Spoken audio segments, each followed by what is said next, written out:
Merry Christmas, guys. Hope everyone is doing well. I want to do a little quick video today on Autel and basically how to fly the Autel and what's kind of new and different from DJI and an Autel drone. If you're making the switch, a lot of people are going to probably have their first Autel experience with the Autel Nanos and Nano Pluses and Lite and Lite Plus series that should be releasing and shipping soon. So there's that. This is an Evo 2 Pro 6K Enterprise. I also have an Evo 2 Pro 6K, and it pretty much applies to everything. It's not too scary of a learning curve. Essentially, there's just little things that are different. So say, for example, the arms on this guy, they'll fold out. Nothing that different, except these will just all fold out this way. You would take off the gimbal guard, the cover, by just kind of pulling out away from the drone. And again, no need for a jock strap kind of thing. It's, to me, a lot more simplistic to have that. You'll have the power button on the back. So if you see, batteries right here, slides right in. The serial number for the drone is on the box, as well as in here where the little QR code is. You would put the battery into the drone.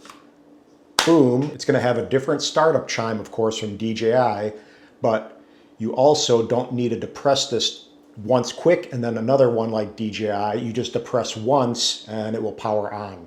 So again, you always want to make sure the drone's level when you're powering the drone on, and we'll depress the back button right here. And that's it. So no one press, short press and a long press, just one press and the drone will power on. Gimbal will calibrate. And the same applies for the remote. So this is the standard Evo 2 Pro remote. To power it on, all you will do is to press the power button once. Boom. It will power on, or it should power on. Let me do that one more time. There we go, a little longer to press. Evo 2. Firmware is up to date. And it says powering up. Star point ready to go. And that's what you want to also know before you take off with an Autel. You want to make sure it says star point ready to go, so you have your GPS coordinates locked in and you're golden, because that is a definite issue. A lot of people will take off before they see that, and that can lead to crashing or issues with your drone or losing connection or connectivity. So talk to a lot of people who fly a lot of drones for the government, and that was one of the little things that seemed pretty straightforward, but in actuality, a lot of people may not know about that. So star point ready to go, you're good to go. But I'm going to go ahead and turn this off right now. And if you want to pair your drone, so you're aware, what you're going to do, I did a little short on this. You're going to go ahead, power on the drone. You're going to take this little cover off on the right side, and it will be flashing green. Or it will be green, actually, solid green. You'll depress it, it will flash rapidly green.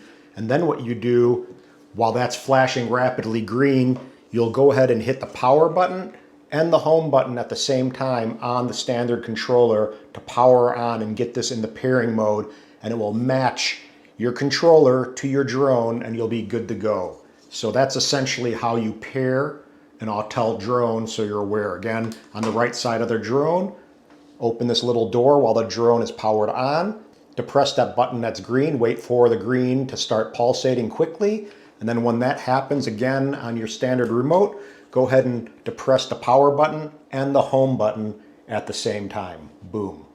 But I'm not going to do that now because it's already paired. And then with that being said, same kind of thing. I'm doing this little portion inside because it's still kind of cold out. I have props, for example. I don't even know if I took the covers off the props, but let me see. Where are they? I think I have props somewhere.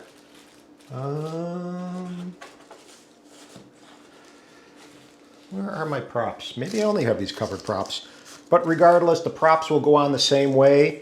You'll see on this drone, there's going to be a little, I'll show you, there's going to be a little silver ring around the motor, and there's a little silver ring on the prop. So just pay attention to that, and then the other one will be basically solid black. So right over here, I'll do a little close-up of this. solid black, and then a little ring. So you just want to make sure you match and put on the props the correct way. And really that's it. I mean, there's not too much newness to the Autel. Once you get it paired and activated and connected to your remote, you're essentially good to go and go outside. So let's go and get this guy a maiden flight, because I haven't even flown this yet. So I'm kind of excited. It's actually not that great out, but it's sunny at least, and it's in the 40s, so it's not super cold. I don't think there's anything really amazing to capture. But again, some of the things you'll want to do as well, of course, is go into your settings, and let me grab my iPhone and I'll walk you through a couple things. So what we'll do right now is go through the app settings a bit. So I'm going to power on again the drone. That is the Autel startup chime. We're going to start up the controller. I would recommend as well, let me see where I have that. Right now I'm using this little lightning. I have an iPhone 13 Pro Max. So it's a little lightning to USB-A. And I got this little custom data cable from Drone Valley over there.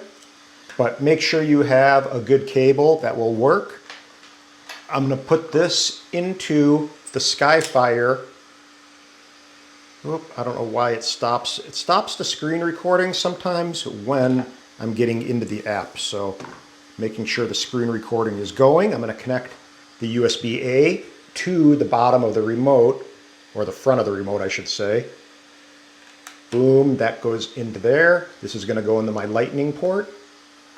And I'll walk you through some of the settings that I find helpful immediately to set up. So this is my preference for flying Autel drones, and I think it will at least get you in the ballpark of having a good experience. So I'm going to go ahead and get into the Autel Explorer app. Of course, you're going to need to download the Autel Explorer app. So not the Sky app. The Sky app will only be for the Lite series and the Nano series. The Autel Explorer will be for the Evo 2 Pro, 6K or 6K Enterprise, or whatever else is supportive with that app. So we're going to go into camera. And right now, we're going to hopefully be connected. Right now, we're not connected. We will see a display. Come on. Sometimes I feel like it's, there we go. You got to unplug and plug it back in. But right now, so this is your little map area. You can hit that little left upper area. Whoop, it kicked me out of the app. No GPS signal, X out of there. Make sure I'm still screen recording. I am. We're going to click this little upper left area to hide the map section. And in the lower right-hand corner, you're going to see that little up arrow. We can click that, boom, and that will show us all our camera settings. So right now, personally, I shoot at 6K the majority of time. Mind you, 6K does not support 10-bit, but I find the 6K footage to almost be amazing enough that I don't even really care. But regardless, that's my preference for right now. I would shoot 6K, 24 frames per second, and if you do want 10-bit color, switch it to 4K, and you got to make sure it doesn't do 60 frames per second. Keep it in 24.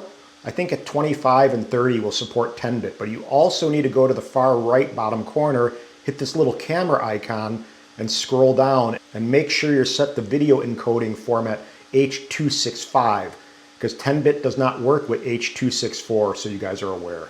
Go ahead and hit back. Personally for this, I'm going to go ahead and make sure I have my histogram on. I'm going to make sure I have my grid, set the grid plus line. I'm going to also enable this little center point, which is really helpful to cross. So those are some of the quick things I set up. And I'm going to click the screen to get back out of there and hide. And now you could also hit above that camera icon, there's a little down arrow. If you see that, that will hide everything. And this is going to bring everything back up. But you want to maybe make sure you have your exposure based on how you want to shoot. But auto exposure on the Autel surprisingly works really well. I wouldn't shoot auto all the time, but definitely explore it, because sometimes with sunsets and sunrises and some really tricky lighting scenarios, it does extremely well and just kind of shocks you. So play around with that and experiment for yourself. You have, thankfully, here, let me go to auto exposure, go to manual. You can go and adjust your aperture all the way from wide open 2.8 to stop down more f11, where you're going to let in less light. But right now I'll keep it at, say, f3.5. Shutter, I would ideally want it to be at around 1/60th of a second. Manual ISO, of course. Well, yeah, I want to keep it at 100 ideally, so you always want to have the lowest ISO to have the best possible quality so it doesn't introduce a lot of grain or noise into your exposure and image. And then we have exposure compensation. This will be when you're shooting in auto.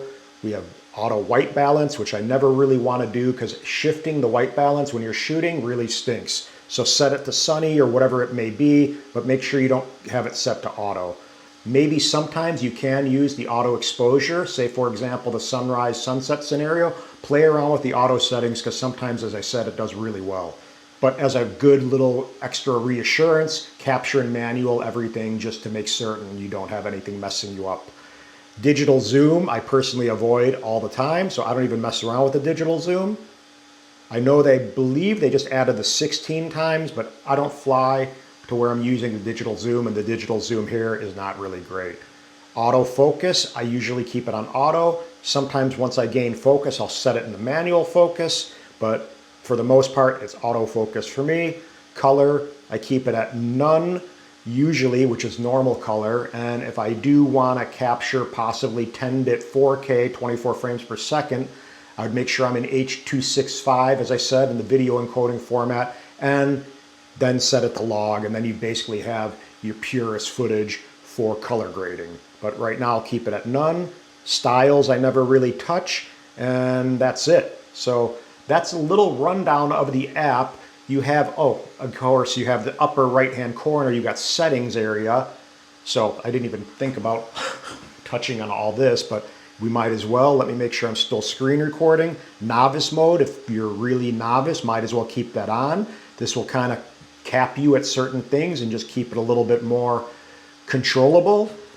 I don't use indoor mode, I never have, but nothing to stay away from. Right now, I would be more conscious of knowing about standard mode and ludicrous mode. You have two different speed options for each. Standard gives you 11 miles an hour and 22 miles an hour. If you're wanting maybe to try to be more cinematic, go in standard mode and set it to 11 miles an hour, and that will kind of throttle you back a little bit with your bird.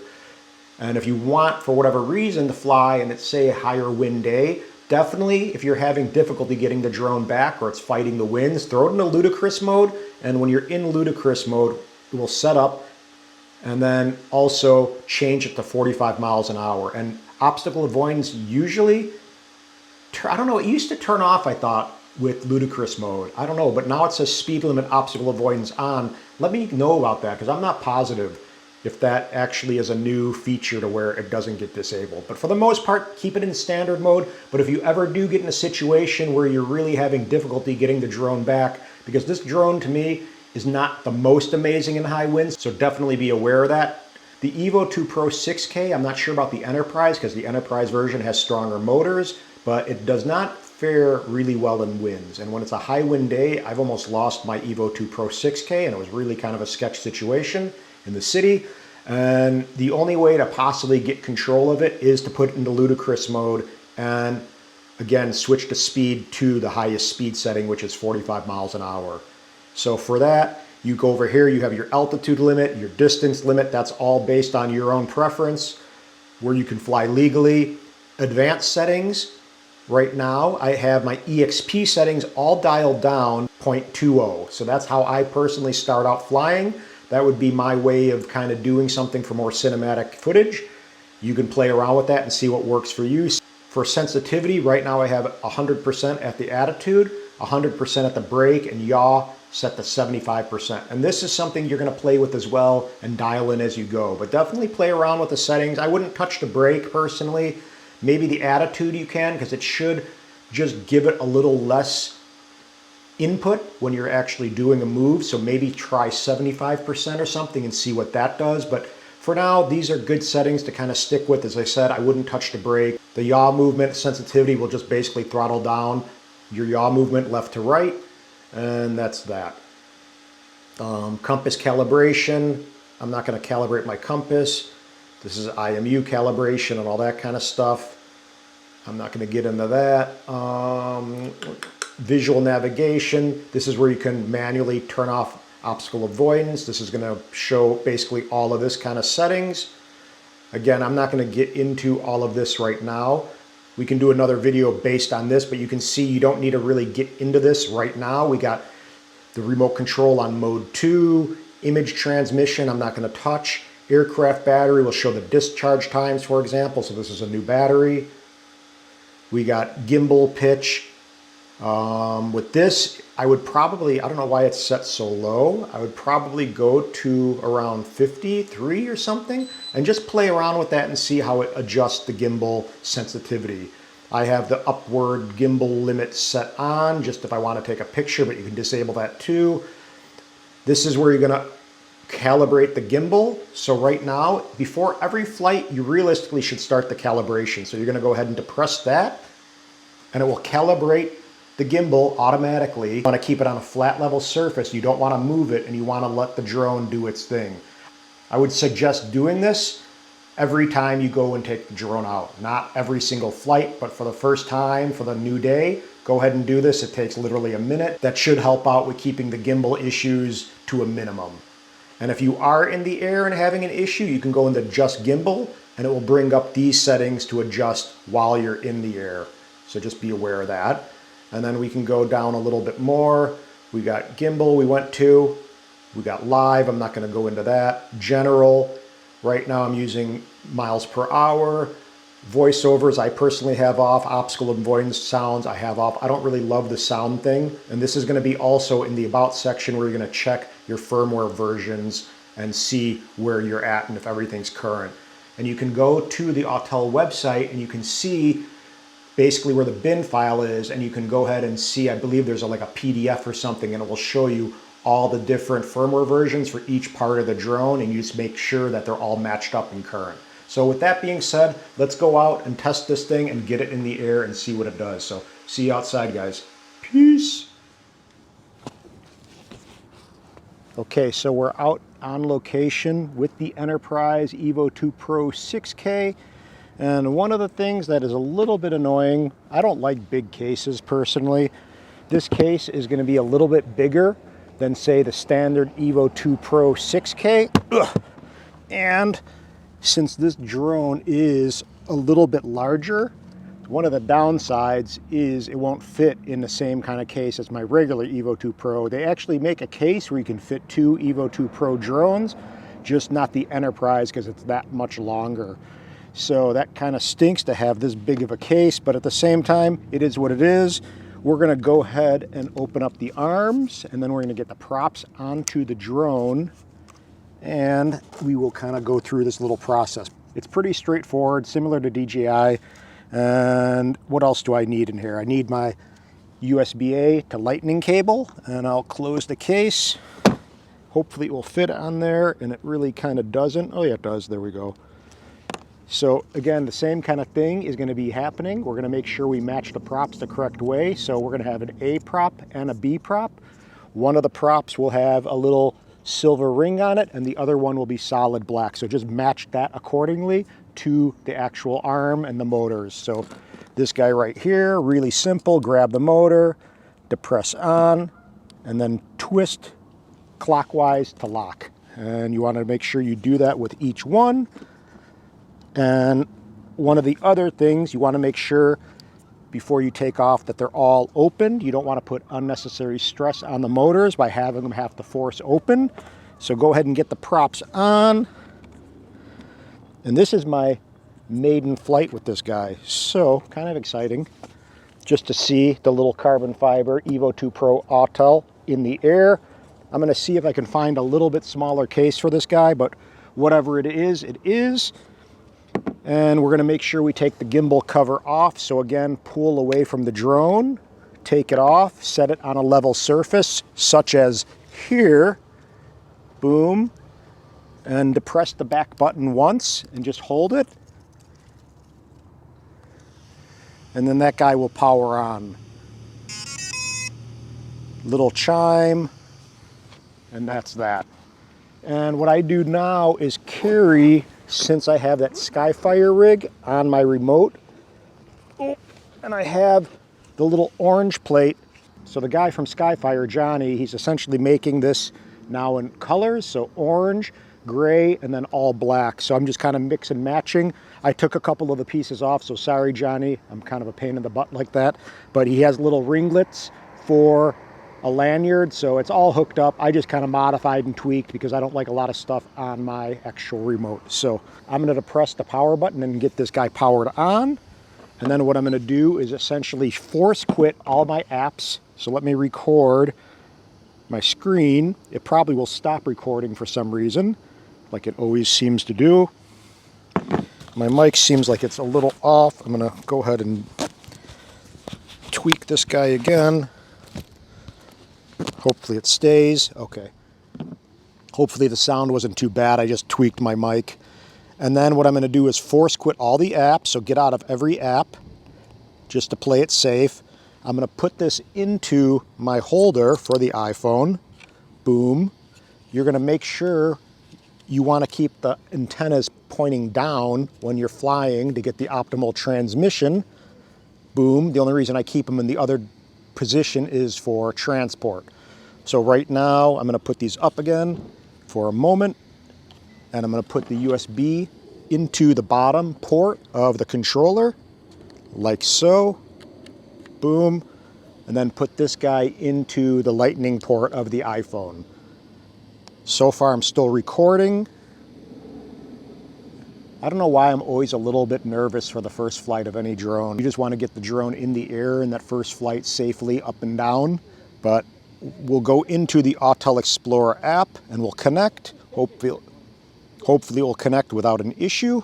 We'll go into camera and it still didn't connect. So what you may want to do is unplug the lightning cable and then plug it back into the iPhone or whatever device you're using. Obviously it won't be lightning if you're not using an iPhone. And there we go. We're going to be connected to the iPhone and get rid of that message. And then we're going to go ahead and adjust the exposure. Right now I'm basically pointing right at the sun. Boom. For right now, for example, you could just easily throw it into auto exposure just to get everything exposed. Sometimes you may want to throw it in the auto if you're really in a scenario where you're kind of sketch and you need to kind of not mess around with the exposure and you don't have that kind of time. So sometimes you may want to throw it in the auto mode just for safety. Say, for example, you're really having an issue that may be not exposure, but you may have a battery issue or something or not know where you're actually at in the air. Just throw it in the auto to get the exposure dialed and then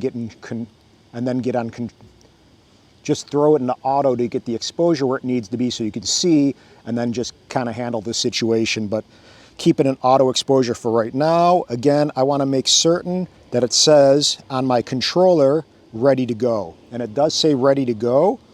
And we're going to go ahead and take off for the very first time. Do I hand land it or launch it?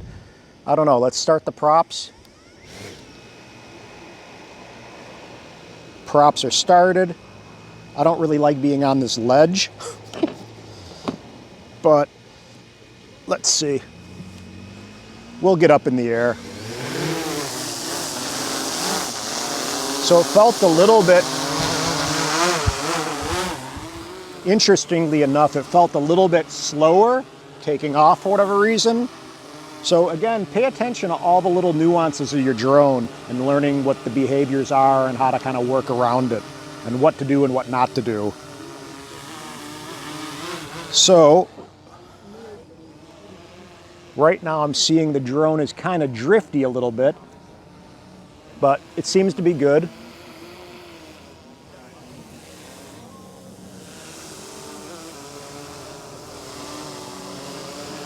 The carbon arms look good in the sky. It's definitely a good looking drone for whatever that's worth. But image quality should be right on par with the Evo 2 Pro 6K. Same sensor, of course, just a little bit stronger motors, a little longer arms, little maybe more stability and a little bit more efficient, which is going to give you a little bit more battery life. So we can go ahead and take this thing out a little bit and cruise it. And right now, just so you know, a little windy out, nothing too crazy.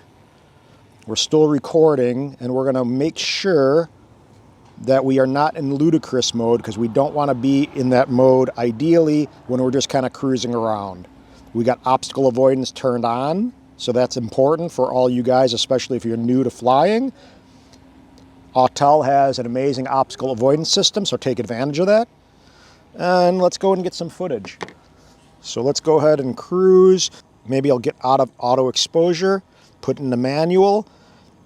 I'm going to go ahead and stop down, meaning close my aperture opening as much as I can, at least at F11, so the diaphragm is actually getting a little bit smaller. I'm going to go to ISO 100, which is my lowest ISO, basically the sensitivity of your sensor to light. So the lower the number, the better the quality, and it's going to be taking in the least amount of light. So right now we're going to go ahead and adjust the shutter accordingly. Let's go to, say, 1/60th of a second. We're going to want to look at our histogram, which is hiding over here, and we can drag it around and move. So the histogram is going to be a graphical representation of your exposure, and we can probably go a little bit less, maybe 1/20th of a second, maybe even 1/100th of a second. So we're pretty good exposure-wise. And again, what am I shooting at right now? Let's shoot at 6K. Boom, 6K. And we're going to shoot at 24 frames a second just because I personally prefer that.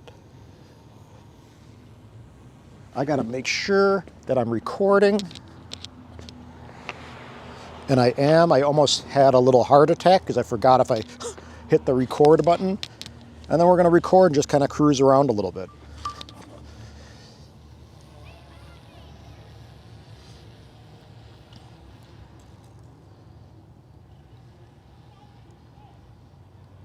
So, again, a little windy out. Doesn't seem much different than the regular Evo 2 Pro. And we're just going to kind of cruise and get a little footage that we can put into here. Maybe I'll do a little opening footage with this. But a surprisingly decent day for Christmas in Illinois. And as far as image quality is concerned, so you guys are aware, if I go ahead right now and hit right below the shutter button, that's going to toggle between video and photo. So right now I'm in photo, and a couple things you're going to want to be conscious of. First off, I'm going to go ahead and stop down. I'm going to go to F11 again, and that's pretty much a good exposure. My format I'm going to want to change for sure. Okay, so I don't have a lot of battery in this one, I forgot, but regardless, I got JPEG plus RAW. I'm going to change that. I'm going to want to make sure my ratio is 3:2. It's canceling. I don't want to go to home yet. I can handle. And again, give yourself more time if you're not familiar with your surroundings and where you're at. I know where I'm at. But right now, we'll cruise back just to play it safe, and we'll put a new battery in. So I'm going to cruise back this way. I can see the drone. Can't really tell much with the orange as of yet, but I can see the drone.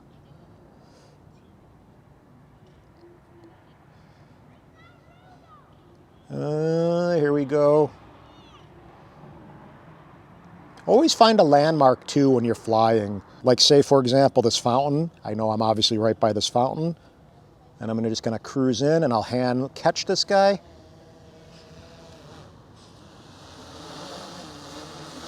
Put on my sunglasses so I don't have to deal with the sun issue. And we're gonna go and lower. We're gonna back it in a little bit, however you feel comfortable. Hello, pretty drone. You're really sexy. Yes, you are. Merry Christmas. And we're gonna depress the left stick and just catch it. Let it land. I'm not gonna move. Come on. Depress it again. This is annoying when you have the drone kind of fighting you.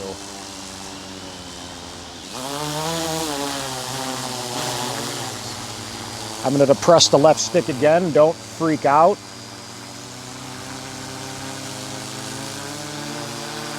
Worst case scenario, let it go.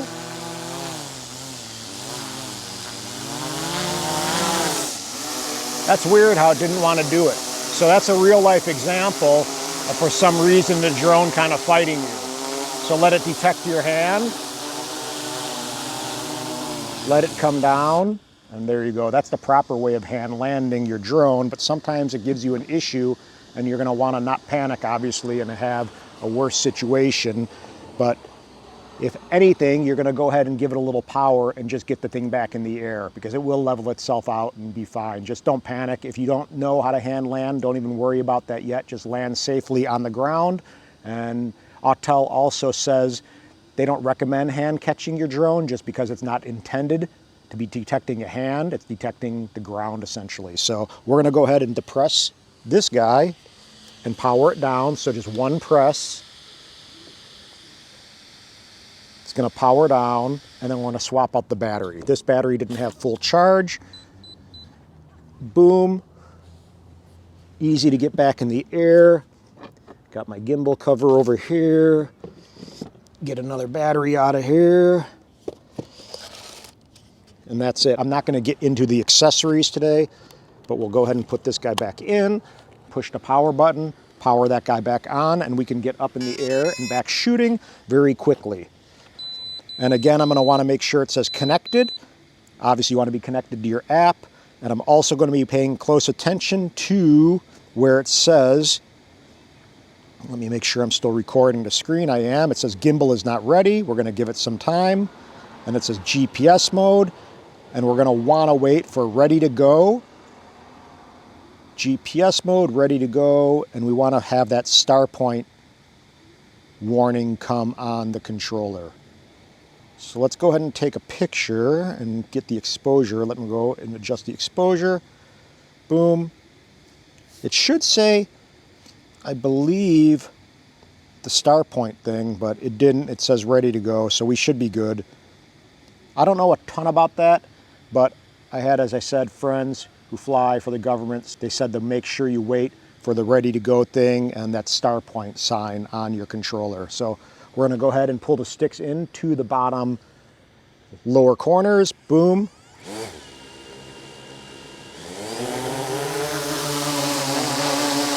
It's definitely an interesting looking drone.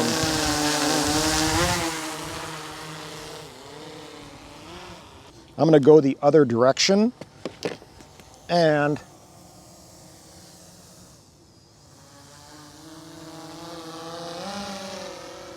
take a picture of this peace sign that we have by this bridge. I'm gonna turn the brightness up on my iPhone 13 Pro Max. 1000 nit, see a little bit better. Got to make sure I know there's power lines over there. That would not be a fun little thing. I'm going to raise my height a little bit to say 100 feet, and we'll take a picture of this peace on earth sign. I'm going to swipe up to see the full image. I'm going to try to compose a little bit so we don't get that parking lot in there, and try to get more of the other side. I always get nervous flying sideways, no matter how good the obstacle avoidance is on the drone. But say right here, take a picture. We want to make sure, as I said, we're shooting JPEG plus RAW. If you want, you could also go into mode and then go into AEB, and this will actually bracket your shots. So you basically have raw exposure to work with, and you have 3 different brackets. 3 different exposures. So that's definitely going to be a safe scenario of making sure you capture the correct exposure. By looking at the histogram, we can see everything's kind of hugging in the middle, and it looks pretty good. Maybe we want to go 1/20th of a second and go over there. Make sure we're focused. I'm going to go and check the focus area. It says manual focus. You can tap the screen, and there we go. I'm going to get out of the bracket because I don't really care about these shots too much. Let me see. Change the mode back to single. So we have single, burst, time-lapse, auto exposure bracket, and hyperlight. I personally don't go into hyperlight that often. The burst I don't really use that often. I really use single and auto exposure bracketing the majority of times. So with that being said, let's see. Let's get a couple shots of this. Maybe go higher. Let's go high.